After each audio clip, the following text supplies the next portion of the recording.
शिल्पा के दिमाग की तारीफ मनीष मन ही मन करने लगा कि उसकी बहन ने कितना अच्छा बहाना बनाया। गार्ड ने भी जब ये बात सुनी तो उसे भी लगा कि हाँ सही तो है, इस पुरानी हवेली में रखा ही क्या होगा। उसने कहा ठीक है मैम साहब, आप लोग यहाँ जा सकते हैं, बस ये है कि आप जल्दी आ जाइएगा और ध्यान रखिएगा अंदर कोई भी चीज़ को कोई नुकसान ना पहुँचे। वैसे तो अंदर क्या ही है, कभी मैंने भी नहीं देखा क्योंकि कभी मुझे जाने का मन ही नहीं हुआ और मुझे तो ऐसी पुरानी हवेलियों में जाने में बहुत डर लगता है, पर आप लोग जा सकते हैं। जैसे ही उन्होंने गार्ड के मुँह से ये बात सुनी वो दोनों बहुत खुश हुए। शिल्पा और मनीष दोनों अंदर की ओर जाने लगे। उन्होंने देखा गेट पर बड़ा सा ताला है।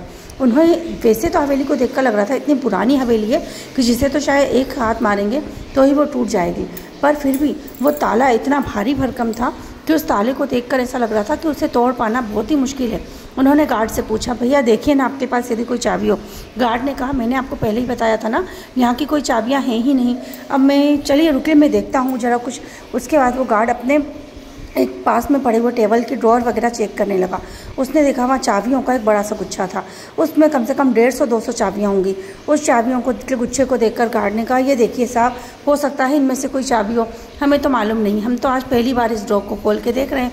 मनीष और शिल्पा उस झुक्के को देखकर एकदम से हैरान हो गए। इतनी सारी चाबियाँ, उनमें से इस ताले की एक चाबी को ढूंढना नामुमकिन है।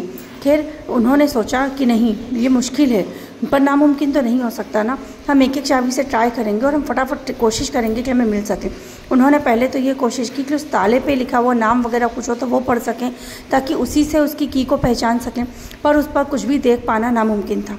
उसके बाद उन्होंने एक एक चाबी को बारी बारी लगाना चालू किया, पर वो गुच्छे में चाबियाँ इस तरीके से मिली हुई थी कि वो ध्यान ही नहीं रख पा रहे थे कि उन्होंने कौन सी चाबी पहले ट्राई की, कौन सी उसके बाद। कई बार पहले ट्राई की हुई चाबियों को भी रिपीट करने लग रहे थे। कम से कम 15 से 20 मिनट निकल गए।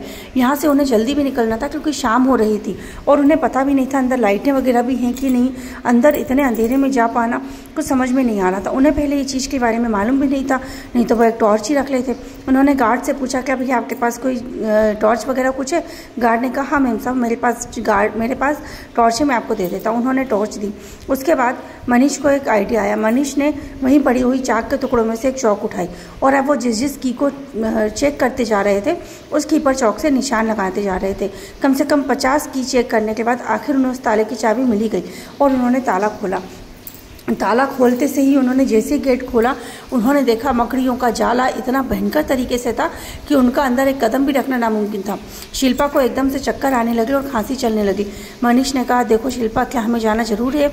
शिल्पा ने कहा, नहीं भैया, इतनी मेहनत की, अब तो मैं यहाँ जाकर ही रहूँगी। शिल्पा ने पूछा, भैया यहाँ क्या कोई झाड़ू वगैरह मिलेगी? तो उस गार्ड ने कहा, हाँ मैम साहब, ये लीजिए झाड़ू, आप कहें तो हम यहाँ थोड़ा सा साफ करें क्या? शिल्पा ने कहा, नहीं भैया रहने दीजिए, आपने हमारी वैसे ही यहाँ अंदर जाने के लिए हमको परमिशन देकर बहुत बड़ी मदद की है, आगे हम लोग कर लेंगे। शिल्पा और मनीष दोनों ने अपने हाथों में एक एक झाड़ू ले ली।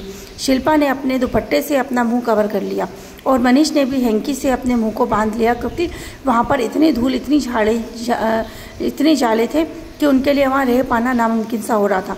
वो लोग झाड़ू से धीरे धीरे करके जाले साफ करते हुए अंदर जाने लगे। अंदर का जो नक्शा था वो देखकर उन्हें हैरानी हुई।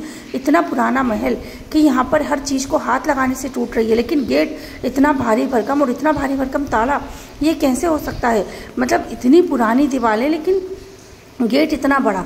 उसके बाद वो लोग उस पूरी जगह को देखने लगे। देखते देखते तभी अचानक से उनकी नज़र उस जो हॉल बना हुआ था वहाँ पे पड़े एक बड़ी सी तस्वीर पड़ गई। वहाँ बहुत ही पुरानी और बड़ी सी तस्वीर रखी हुई थी। उस तस्वीर को उन्होंने जाले से थोड़ा साफ किया तो वहाँ पर एक बहुत पुराने, ऐसा लग रहा था कोई राजा महाराजा ही या कौन है, ऐसा कुछ लिखा हुआ था। वो तस्वीर तो वो लोग ध्यान से देखने लगे। अब आगे की कहानी जानने के लिए सुनते रहिए हमारी कहानी का आगे का भाग, नीम का पेड़। Thank you.